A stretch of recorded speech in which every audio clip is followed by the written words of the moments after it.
নববর্ষ। আশা করি তোমাদেরও খুবই ভালো কেটেছে। হ্যালো এভরিওয়ান, আশা করি তোমরা খুবই ভালো আছো। আর আমাদেরও এইভাবে মোটামুটি দিন কেটে যাচ্ছে, কারণ শরীর অসুস্থতার মাধ্যমে তোমাদের কাছে কিছু কিছু ভিডিও স্কিপ অনেকটাই দেওয়া হয় না। যেটুকু পাচ্ছি সেটুকু তোমাদের কাছে শেয়ার করবার চেষ্টা করছি। বছরের প্রথম দিনটাও শুরু হয়েছে ওষুধপালা দিয়ে, কারণ জড়িফুটকি রোগ সৃষ্টি হয়েছে আমার শরীরে নানা রকম। তো সে কারণে 1-4টি ওষুধ দিয়ে গিয়েছে।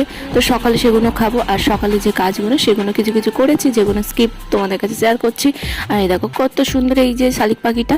তো পাখিদেরকে সকালে আজকে খাবার দাবার দিয়ে দিই, প্রতিদিনের মতন এবছরও দিয়ে দিলাম।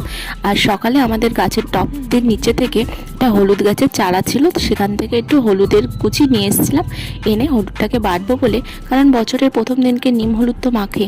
কাদের কাদের এই নিয়ম আছে আর কাদের কাদের অন্য নিয়ম অবশ্যই জানিও। আমাদের তো নিয়ম এই রকমই যে কাঁচা হলুদ ও নিম পাতা বেটে সেটা মুখে মাখা হয়।